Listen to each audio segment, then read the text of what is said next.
ये कथाएं पूरी तरह से कल्पना पर आधारित है। इनमें वर्णित स्थान, पात्र, घटनाएं और रहस्य वास्तविक नहीं है। किसी भी व्यक्ति, स्थान या घटना से इनका कोई संबंध नहीं है।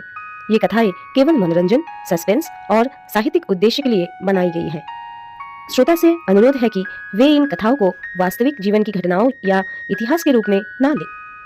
यदि इन कथाओं के दौरान किसी को डर या असुविधा महसूस हो तो कृपया सुनना बंद कर दें। बरिच नामक स्थान अत्यंत रमणीय है। निर्जन पहाड़ के नीचे विशाल वनों के बीच से होकर शुष्ता नदी कल कल करती हुई पथ पर एक निपुण नर्तकी की भांति कदम कदम पर मुड़ती हुई तीव्र नृत्य करती चली जाती है। ठीक उसी नदी के तट पर पत्थरों से बने ढेर सौ सीढ़ियों वाले अत्यंत ऊंचे घाट के ऊपर श्वेत पत्थर का एक महल पर्वतपाद में एकाकी खड़ा है।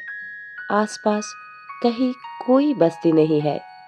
बरीच का कपास बाजार और गांव यहाँ से दूर स्थित है।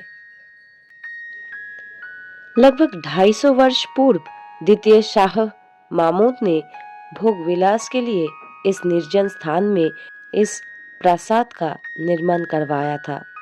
तब से स्नानशाला के फव्वरों के मुख से गुलाब सुगंधित जलधाराएं उछलती रहती थी और उसी शीतल एकांत गृह के भीतर संगमरमर से जड़े हुए स्निग्ध शिलासन पर बैठकर कोमल नग्न पाद पल्लवों को जलाशय की निर्मल जलराशि में फैलाए हुए तरुणी फारसी रमणिया स्नान से पूर्व अपना केश खोल देती और सितार के संगत में अंगूरों के उपवन की गजलें गाया करती थी। अब नावे फव्वारे खिलते हैं, नावे गीत है, ना श्वेत पत्थरों पर शुभ्र चरणों की सुंदर चोट पड़ती है। अब ये हमारे जैसे निर्जनवास से पीड़ित संगिनीहीन एक मामूली माल कलेक्टर का अत्यंत विशाल और अत्यंत शून्य निवास स्थान है। परंतु दफ्तर के वृद्ध क्लार्क करीम खान ने मुझे इस प्रासाद में रहने से बार बार मना किया था। उसने कहा था, यदि इच्छा हो तो दिन में रहिए, परंतु कभी भी यहाँ रात्रि निवास मत कीजिए। मैंने हंसकर उसकी बात टाल दी। नौकरी ने कहा कि वे संध्या तक काम करेंगे, किंतु रात में यहाँ नहीं रहेंगे। मैंने कहा, ठीक है। इस घर की ऐसी बदनामी थी कि रात के समय चोर भी यहाँ आने का साहस नहीं करते थे। प्रारंभ में जब मैं इस परित्यक्त पाषाण प्रासाद में आया तो इसकी वीरानता मेरे हृदय पर मानो एक भयावह भार की तरह दबाव डालती रहती थी। मैं जितना हो सकता बाहर रहकर निरंतर कामकाज करता और रात में घर लौटकर थके हुए शरीर के साथ सो जाता था।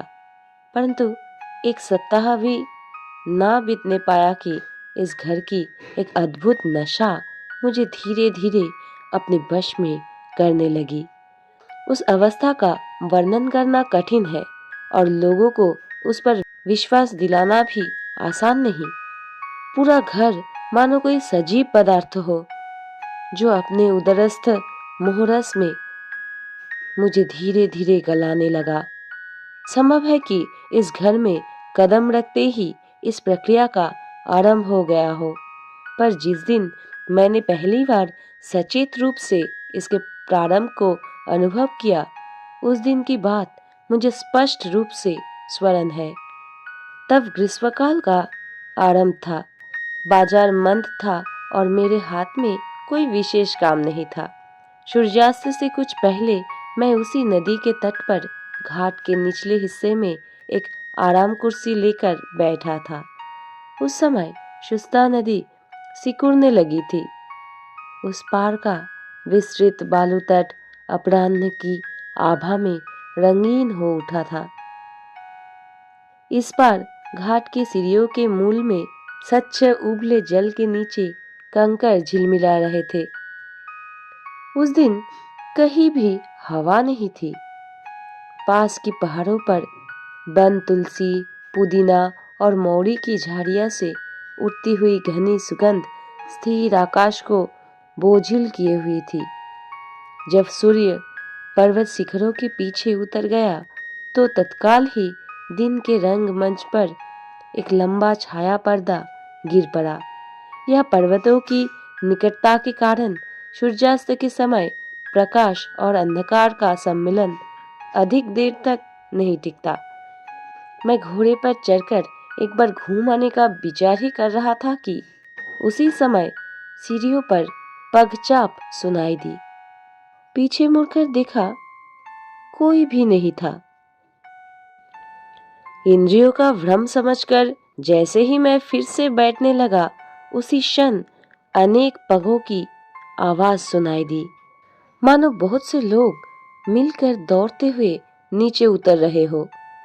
हल्के भय के साथ एक अद्भुत रोमांच मिलकर मेरे संपूर्ण शरीर में भर गया। यद्यपि मेरे सामने कोई मूर्ति नहीं थी, तथापि प्रत्यक्ष अनुभव की भांति स्पष्ट प्रतीत हुआ कि इस ग्रीष्म संध्या में प्रमोद चंचल स्त्रियों का एक दल शुष्ता के जल में स्नान करने उतर आया है।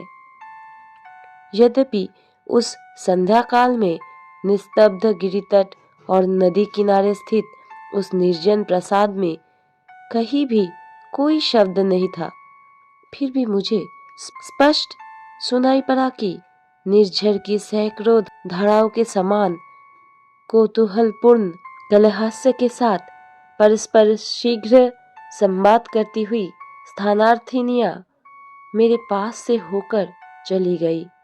उन्होंने मानो मेरी ओर ध्यान ही नहीं दिया। जैसे वे मेरे लिए अदृश्य थी, वैसे ही मैं भी उनके लिए अदृश्य था। नदी पहले की भांति स्थिर थी, पर मुझे स्पष्ट अनुभव हुआ कि सच्छतों की उबली धारा अनेक कंकन झंकार करती भुजा चालों से उद्वेलित हो उठ रही थी। हंसती हुई सखियां एक दूसरे पर जल उछाल रही थी और तैरती हुई युवतियों की पदाघात से जलबिंदुओं की राशि मोतियों की मुट्ठी की भांति आकाश में बिखर पड़ती है। मेरे वक्षस्थल के भीतर एक प्रकार का कंपन होने लगा।